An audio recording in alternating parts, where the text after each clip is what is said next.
Welcome back. I'd like to take a few minutes and discuss with you the available options that you have for applying power to your track.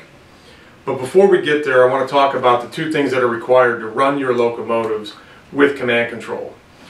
The first and most important part is you have to have a command signal. Your command signal is generated by either your legacy base or your TMCC 1 base. Both devices have a U-post. That U-post connects to the outside rails of your track. It broadcasts a digital signal as a halo, effectively, wherever your track goes. The second thing that's required to operate legacy or TMCC 1 equipped locomotives is a fixed 18-volt AC power supply on the track. It is possible when you have a digital command signal present on the track and power going to the track that you can run conventional non-TMCC and non-legacy locomotives.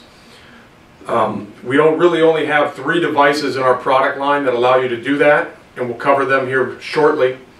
But just basically want to go over all of the devices available. The first and easiest option is to take a AC transformer of any type by any manufacturer.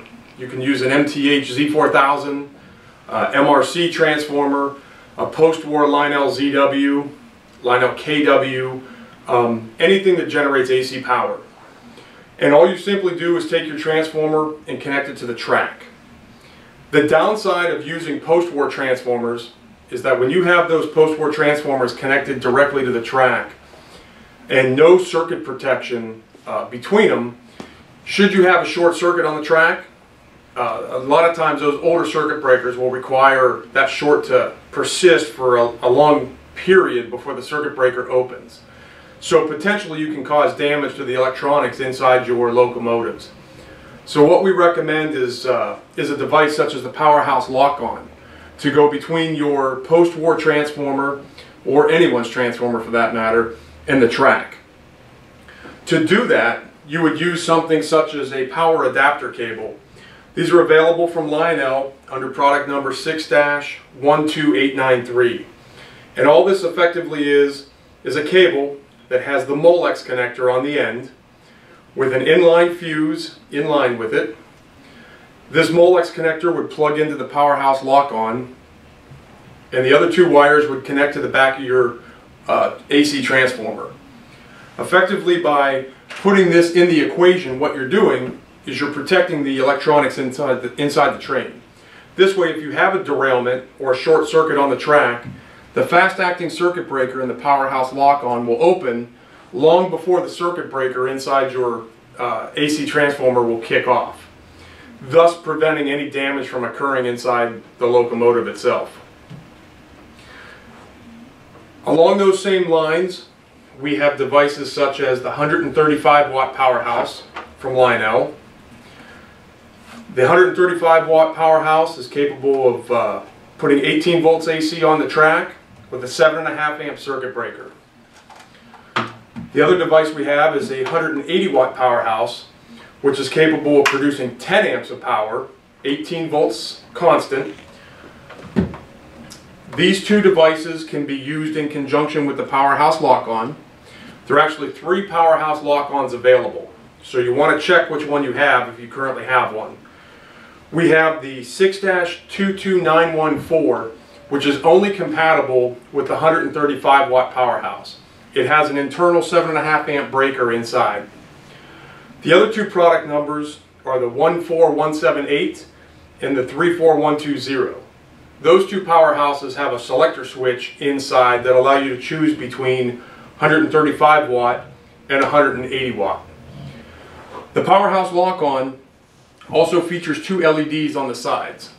When the power is applied to the Powerhouse Lock-On and then to the track, the lights on the side of the shanty will be green. If a short circuit is detected, those LEDs or those lights immediately turn red, and they'll stay red, and the circuit breaker will stay open as long as the short persists. Once the short is cleared, the lights go back to green, puts power to the track, everything on the track is safe. Using either the 135 watt or 180 watt powerhouse, another device you can use is a Power Master. What the Power Master does for you is it acts as effectively a remote control transformer, if you will. You're putting the power that is fixed 18 volts from the powerhouse into the Power Master and through the Power Master to the track.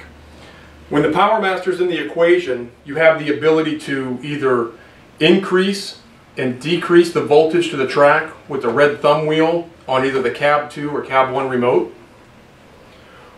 You can also just address the track. These Power Masters have an assignment of TR, or a track address, and you can use up to 9 of them. They'll accept ID numbers from track 1 through track 9. But they have 2 modes of operation: conventional, as we just explained, or command, where you simply address track 1 and hit boost, and it applies 18 volts to the track fixed. To shut that power off, you simply hit aux 10 on your remotes, or you can hit the red emergency halt button. Either way, the power coming out of the Power Master will immediately cease going to the track.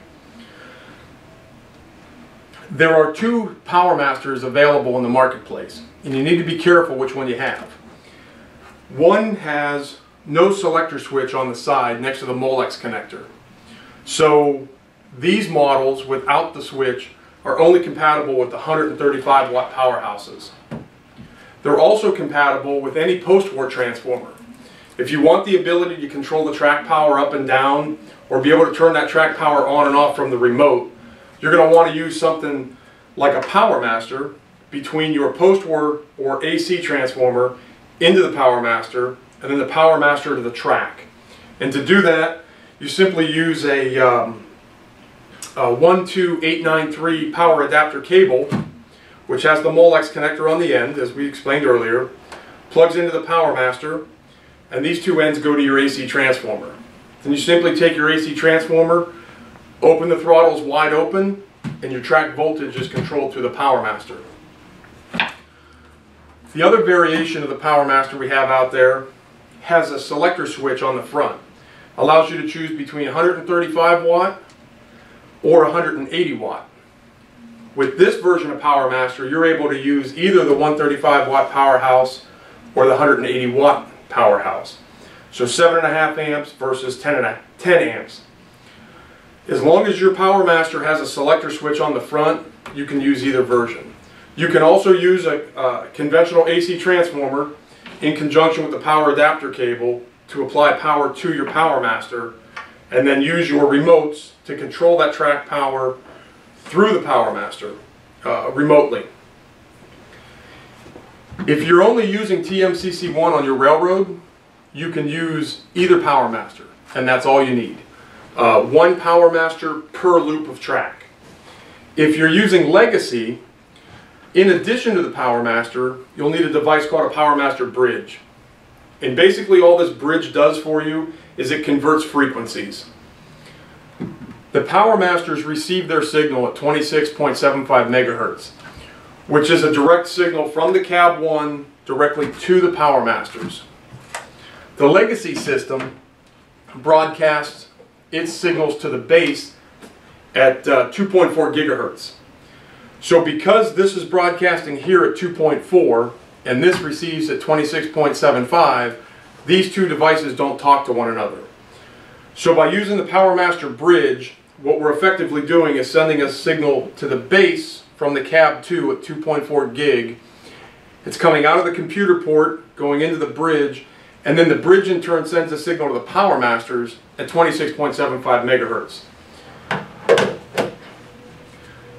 Again, the advantage here is that you have total control of the track power from the remote.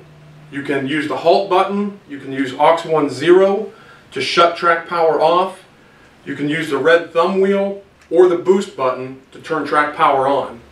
And with a Power Master in the equation, you can run a conventional engine. So you can take a post-war or a straight up conventional locomotive, put it on the track, and run it with the wireless remote. Have full access to walk around, but yet still run a conventional train. Okay, the next device we have in the lineup would be a TPC, and this is a track power controller. There's 2 variations of the TPC available. There's a 14189, which is a TPC 300. It comes in a body that's black. Then we have the 14179, which is a TPC 400, shown here, which is obviously comes in a silver casing. The difference between the two is the TPC 300 is capable of having just a regular conventional transformer input, or it's also capable of taking two 135 watt powerhouses and putting a total amperage of 15 amps to the track. The TPC 400 is capable of having a conventional transformer input power, or using up to two 180 watt powerhouses, so you have effectively 20 amps to the track. So the TPC 300 and 400 is really the same thing as a PowerMaster, but it's got twice the amperage. So if you typically run long trains or several locomotives in a multiple unit lash-up, TPC 300 or TPC 400 is the way to go for you, because your locomotives are power hungry. You get 4, 5, 6 locomotives on the track, it's going to eat up the amperage. Guys that are running long passenger trains with lighted cars, those two eat up the amperage. So a TPC 300 or TPC 400 might be better suited for you than, say, a PowerMaster. The next device that we have available is the Lionel ZWC. The ZWCs were shipped in two variations. There was a model shipped in 1998, which was a post-war celebration series model. It's a 22982. And then there's the more recently shipped version of the ZWC with 180 watt powerhouses, and it's a 32930. Really the only difference externally is the plate that comes on the top of the ZW itself. Functionality wise, internally they're the same. The post-war celebration series ZW, it shipped with 235 watt powerhouses, and then it uses jumpers on two of the terminals. So this 135 watt powerhouse would control throttle A and B, and then the other 135 watt powerhouse will control throttle C and D. You can of course remove these jumpers and install another powerhouse, so you can have 7.5 amps, 7.5, 7.5, 7.5 if all four plugs were full powerhouses.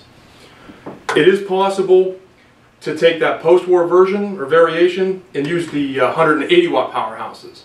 So as the consumer, you have the choice to choose whether you want 7.5 amps or 10 amps per set of terminals, or if you want 7.5 or 10 amps split between two terminals.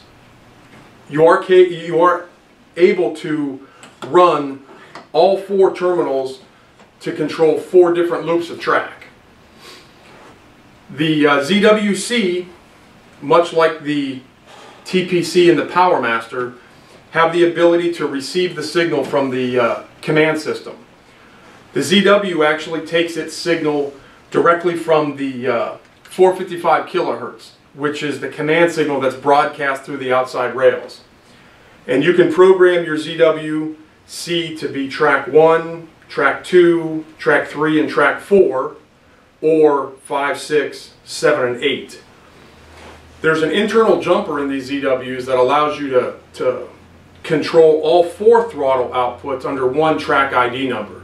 So you could effectively have all 4 terminals respond to track 1, the next ZWC respond to track 2, and so on. The ZWC has circuit protection built in, so you don't have to worry about a powerhouse lock-on. You can go right from the ZW to the track. If a short circuit occurs, the circuit breaker inside the ZWC opens, as well as the circuit breaker on the powerhouses will pop as well. The ZWC is capable of having up to 720 watts, or just over a horsepower of amperage, or horsepower of wattage, to your track.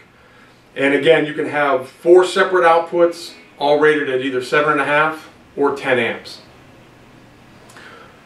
The TPC, the PowerMaster, and the ZWC, all 3 devices, again, allow you to control the track power conventionally, or so that you're able to increase and decrease your track voltage to run conventional engines, or simply apply 18 volts to the track with the ability to turn that power on and off from the remotes. I think that covers everything here. If you have any questions at all about what you can use for power to power your command-controlled railroad, please feel free to contact us at 586-949-4100, extension 2. Customer service is open Monday through Friday, 8 a.m. to 5 p.m. Eastern Daylight Time. Thank you.